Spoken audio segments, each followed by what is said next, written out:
Since I'm still getting the hang of this whole hosting thing, the former hosts got together to send me their advice. Let's see what they had to say. Hey Alexa, I'm so excited to be helping you out. Temple tonight was, it was my peak. I really don't think it gets any better than that. Anyway, just remember to blink, you'll be fine. Repeat after me. Do not eat ultra spicy chimichurri with flaming hot tacos before an episode. You can only imagine what happened. Show dominance over your audience. It's your show, not theirs. I know what you're thinking. Being named Rachel Green during the height of the Friends era is hard enough, but imagine trying to make a name for yourself with a hit late-night show at the same time. Remember to turn your pager off during the show. One time I stared down the barrel of camera 3 for a minute straight, no blinking. Next thing I know, the camera operator filed a restraining order against me. I liked wearing a lot of cologne when I hosted, specifically Axe body spray in scent Anarchy. It really gets the audience's attention. And good luck having a healthy dating life. No one even asked about my success in the late night industry. It was all about if Ross and I were getting back together.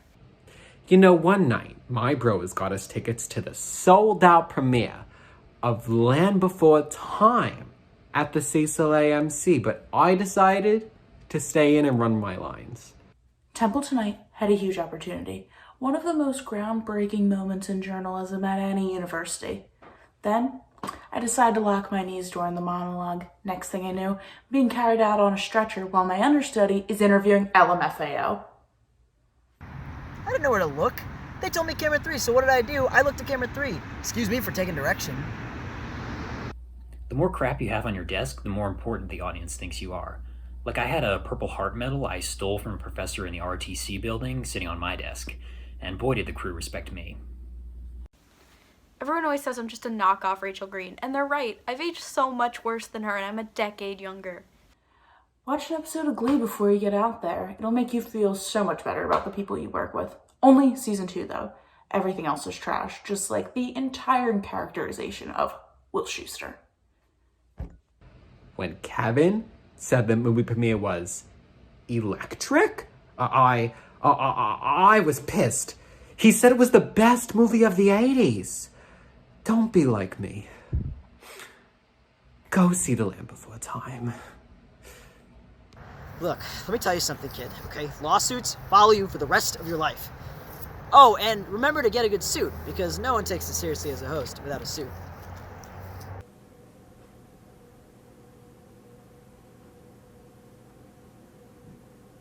We'll be right back.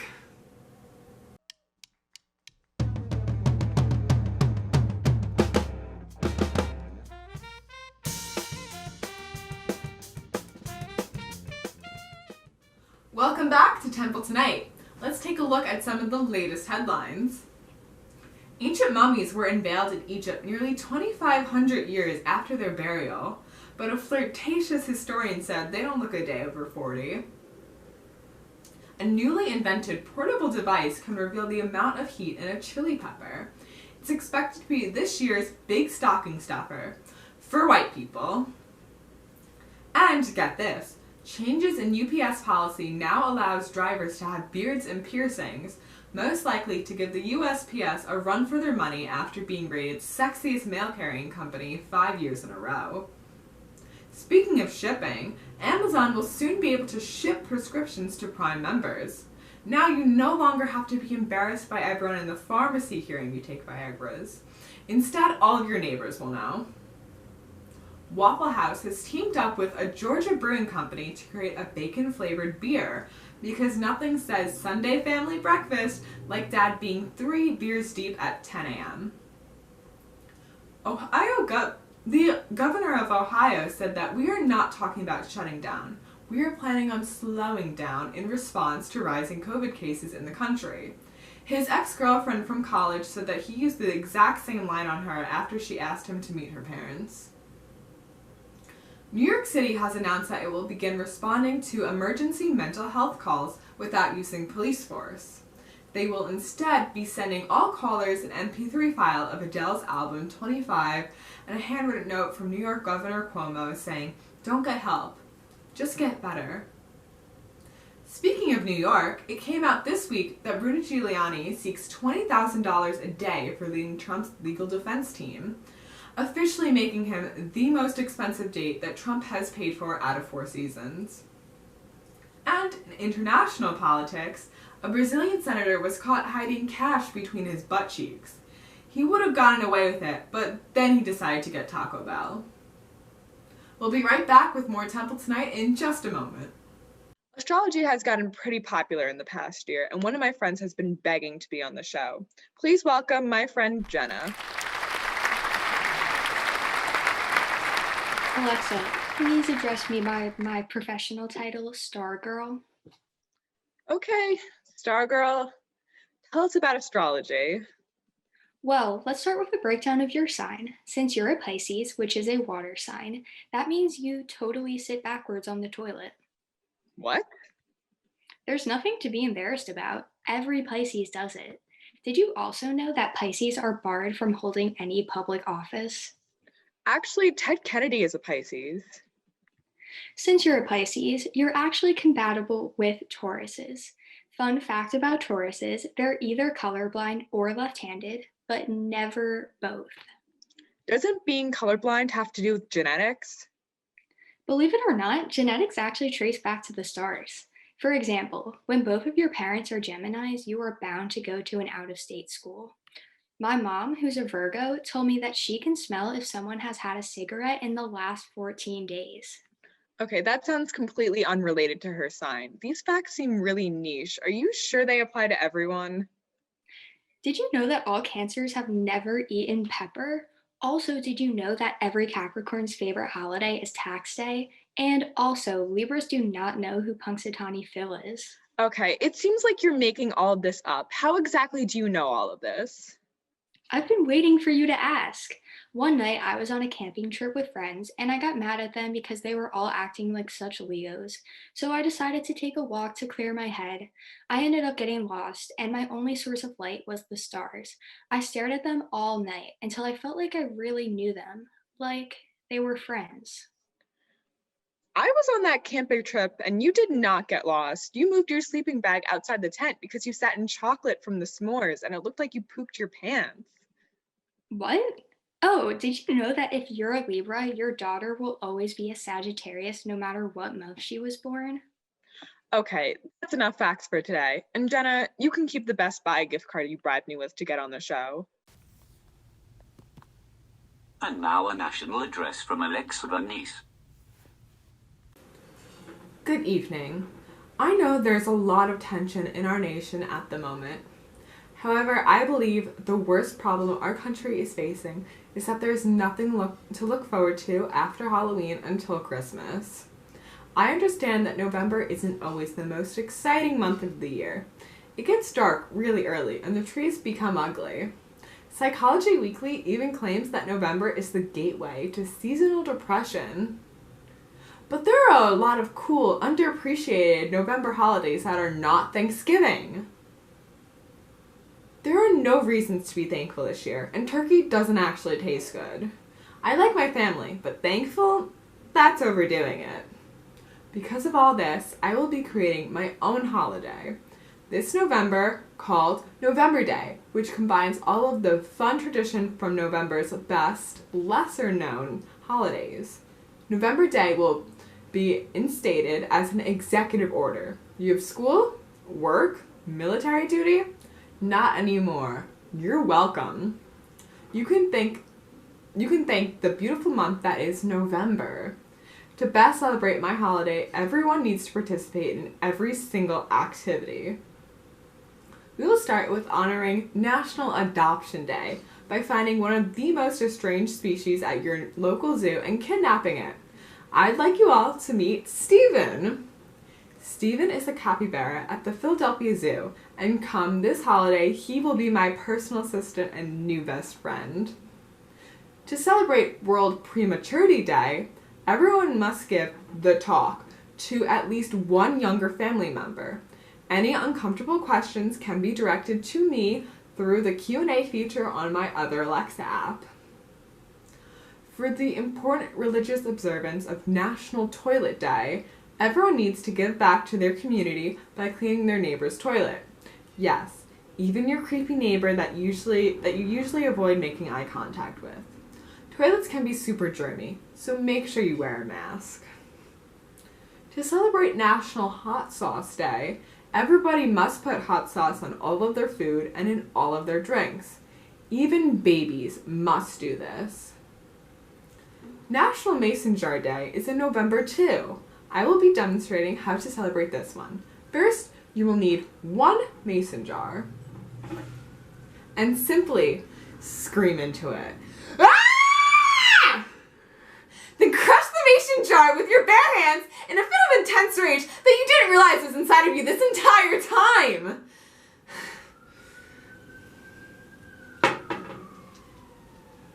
Homemade Bread Day. Everybody must make their own bread from scratch. Sure, this seems like a fun family activity, but there is a stressful twist because no holiday is complete without a little stress. A judge from a cooking show will visit everybody's house to taste their homemade bread and determine if it is up to my personal standards. If not, you will be legally mandated to do the keto diet for the rest of your life. Appeals will be considered starting in 2025. Lastly, we will celebrate National Hug Musician Day. To honor this final celebrated tradition, please welcome the November Day spokesperson, Harry Styles.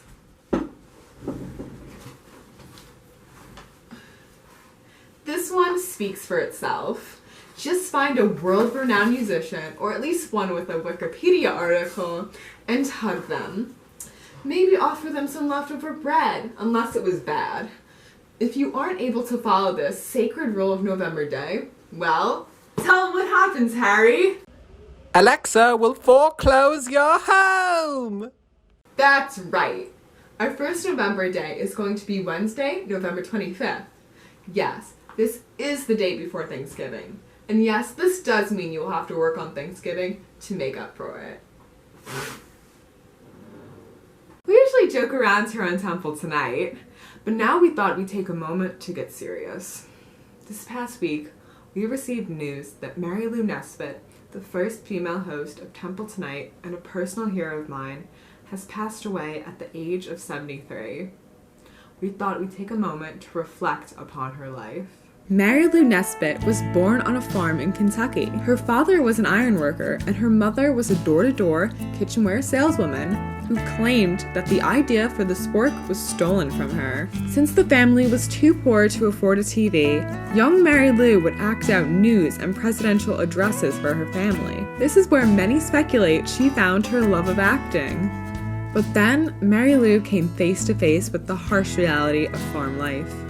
She formed a close bond with Hamlet, one of the family pigs, whom she considered to be a brother. But when Hamlet grew to maturity, he became large and plump. So plump that one day he rolled on top of Mary Lou's father and killed him. Disillusioned with her rural home, Mary Lou set off for Philadelphia. Mary Lou attended Temple University and got her hosting job as a chance encounter. After escaping from a hailstorm, Mary Lou stumbled into the studio filming Temple Tonight and immediately fell in love with the show. She began as a writer, eventually becoming host after the previous one was found dead under mysterious circumstances. Mary Lou became an instant hit with her unconventional style and bold characters, such as Susan, the sleepy polka singer, Gary, the diligent personal injury lawyer, Linda B. Johnson, as well as the fish who can talk, the Russian moonlander, Robot Oven, Giraffe Boy, and Kramer from Seinfeld. After graduating, Mary Lou's career hit a standstill. She was fired from her job as a newscaster, and her self-titled spoken word album flopped. Mass media, crass media. My father never loved me.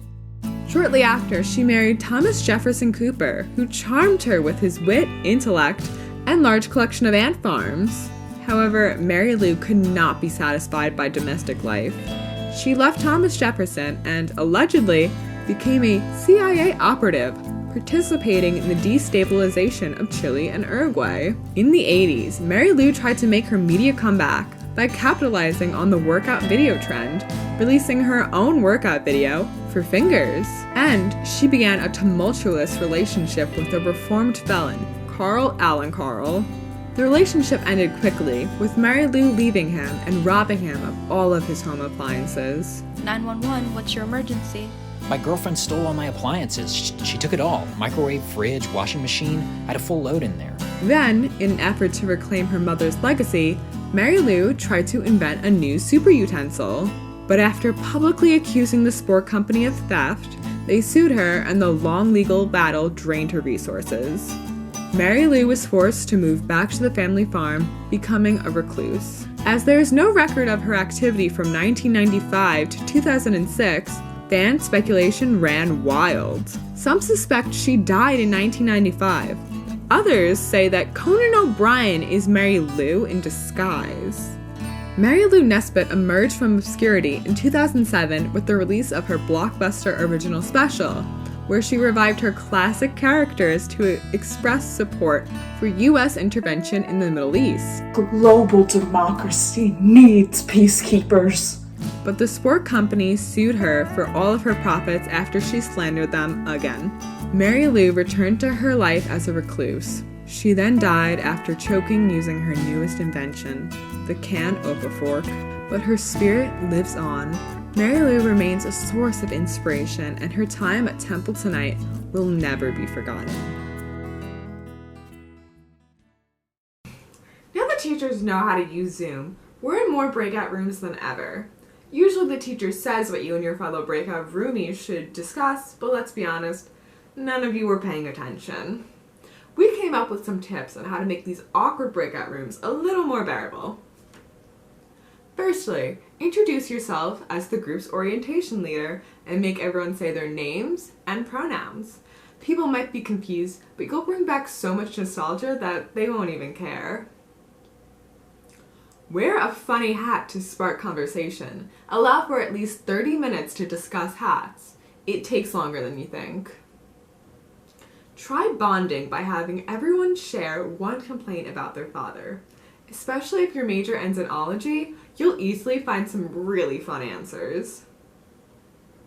Make sure to have a welcoming background, such as a graphic photo or animal skins.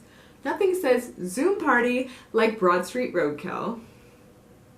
Next up, propose. You don't have to know who you're proposing to, but if someone says yes, you can spend your next 2 breakout sessions respectively getting married and getting divorced. Kick one person out of the breakout room so everyone else feels exclusive. Who needs the Temple Honors College when you can be the VIP Digital Mapping Breakout Room 7? Confess your sins to the first person to join.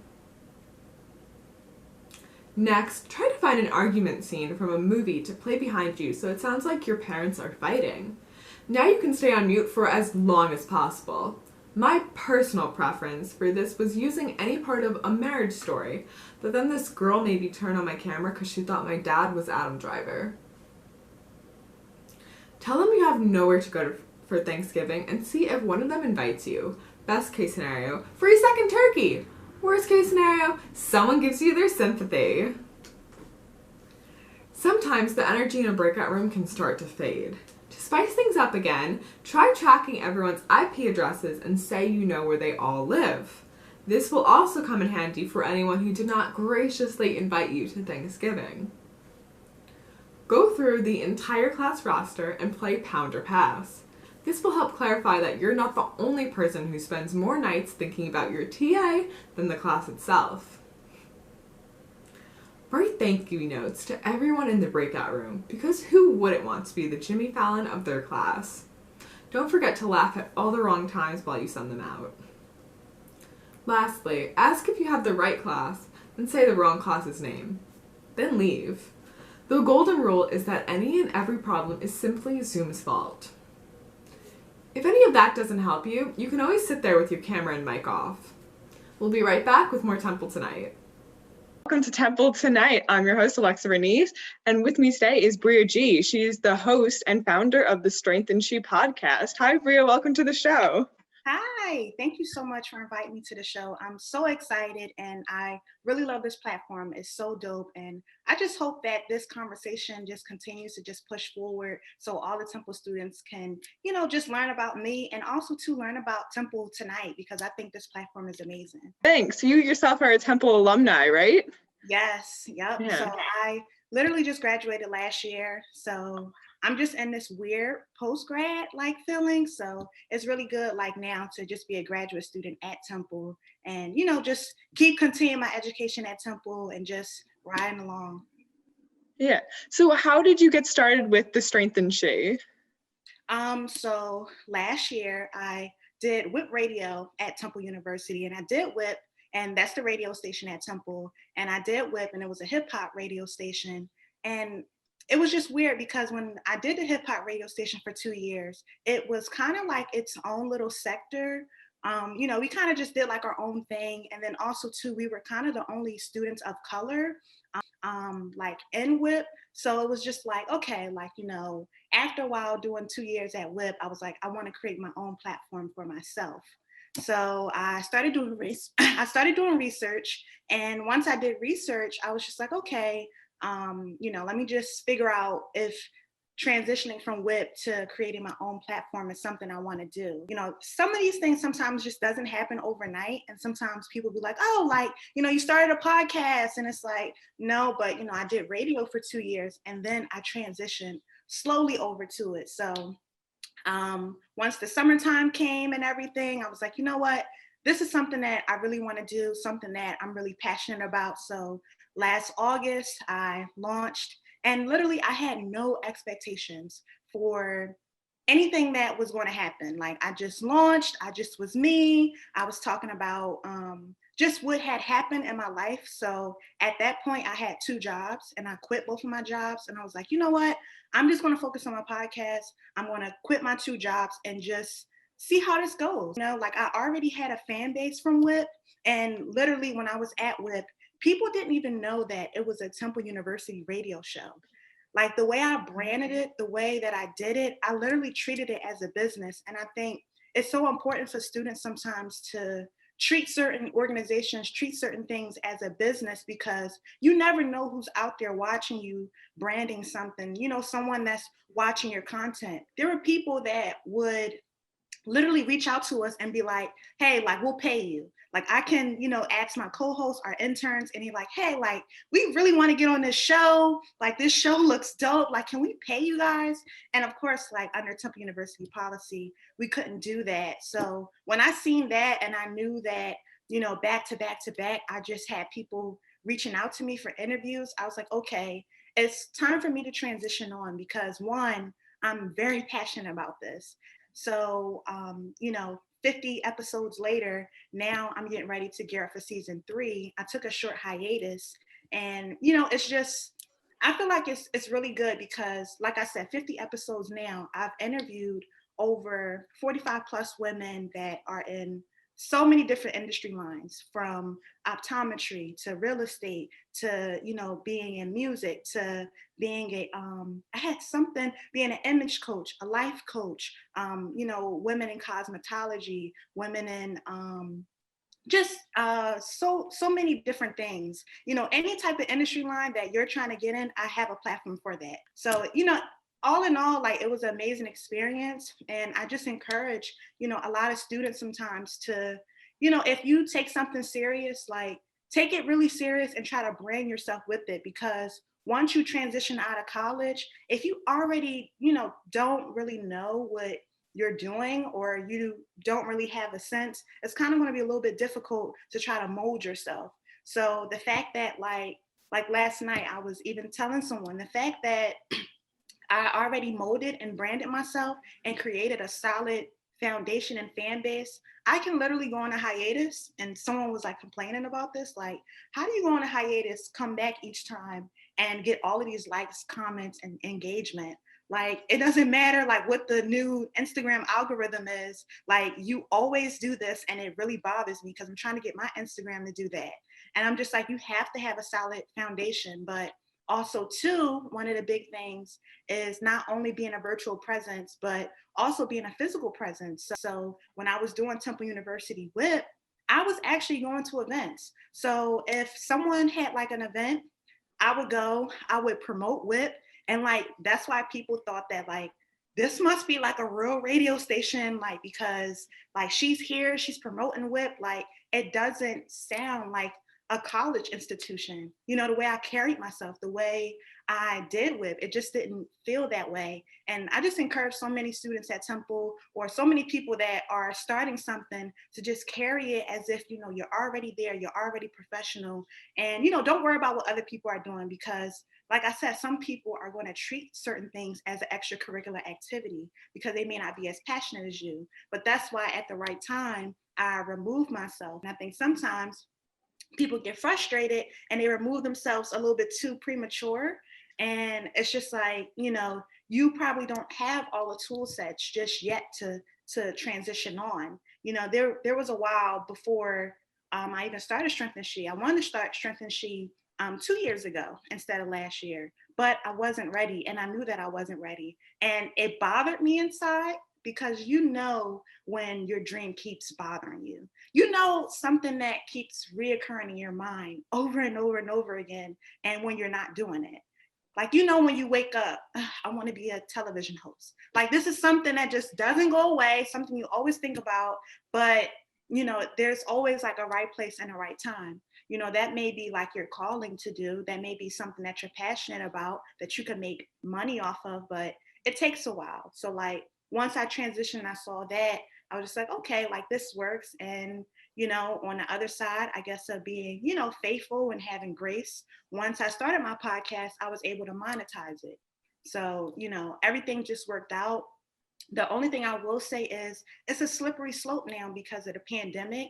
But like I said, you know, season 3 is coming, and I really don't have any expectations of it. You know, some people be like, oh, like, you know, my goal is to make $10,000. And that used to be me. But right now, you know, back to the basics, you know, no expectations, just making sure I, you know, basically have documentation over creation.